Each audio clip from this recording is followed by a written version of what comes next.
Hello, my name is Joseph Santamaria. I'm the Chief Information Officer at Public Service Enterprise Group. We're a utility and energy generation company based out of Newark in New Jersey. And I'm happy to be here today to provide some testimonial around the benefits of cyber education for different groups.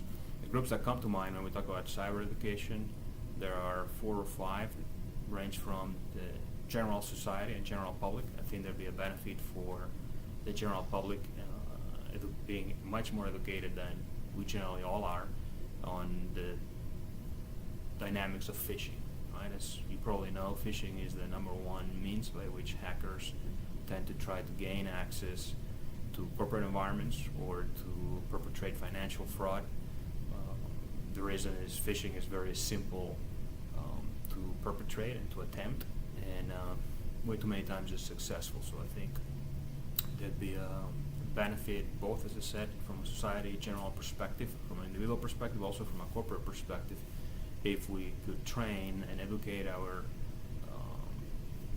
employees and citizens around how to identify phishing, what are some of the dynamics and traits that a hacker will try to simulate and leverage when perpetrating a phishing attack, why you have to be careful on what you click on, what sites you visit, and so on and so forth. Many of the large corporate break-ins and hacking attacks that have been reported in the press over the last few years have all initiated through phishing. That's something that through the extent and the variety and the diversity of individuals who may face phishing in their professional individual lives, a good benefit and something to consider. The other group of constituents that comes to mind are obviously developers. IT developers tend to be very focused on functionality, performance, and other non-functional requirements, and I think there's still work to be done in terms of raising the awareness of following good coding practices from a security perspective and ensuring that systems, solutions, networks are all designed and built with security in mind, and what does it mean from a coding perspective, what do those security standards look like.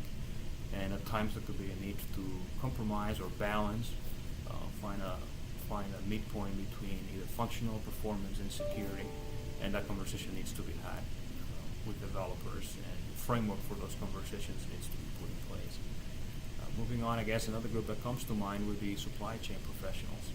We have procurement and sourcing specialists who ought to be very informed in terms of the risks of software, whether that's commercial software or embedded software in the equipment we buy and that's bought, and should be very aware of what type of questions, what type of audits, what type of certificates to get, what type of governance needs to be put in place to ensure that critical systems and solutions and the vendors providing those systems and solutions have the right cybersecurity posture and focus and capability in their organizations.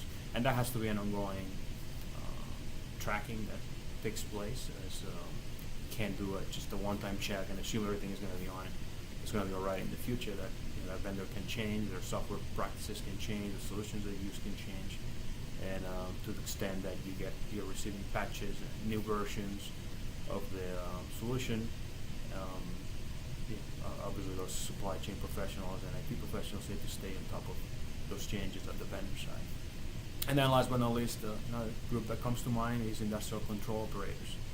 Many of our industrial control operators were born and raised and developed their skills in a time where cybersecurity wasn't as much of a concern as it is today, and we have to make sure they understand the new world, the new realities in which they operate. From an electric and gas and new generation portfolio, we have a number of regulatory agencies in the United States, from Department of Energy and the North American Electric Reliability Council, NERC, and the nuclear industry. So I think we have a good framework, but it doesn't. It is very focused on our industry, and there are a number of other industries that also utilize industrial control systems that could benefit from better understanding on those operators. That can range from, as I said, the direct things they use in terms of software and assets, to all the way, you could have a maintenance device that a vendor brings in to perform operations on or support functions on the equipment and the assets you're operating. Questions around that device connectivity to the device to the internet, embedded software, custody of the supply chain of that device, a number of questions and inquiries that need to be put in place, and that industrial control operators need to be very aware of in the day we live in. So, thank you very much. I hope this has been of help, and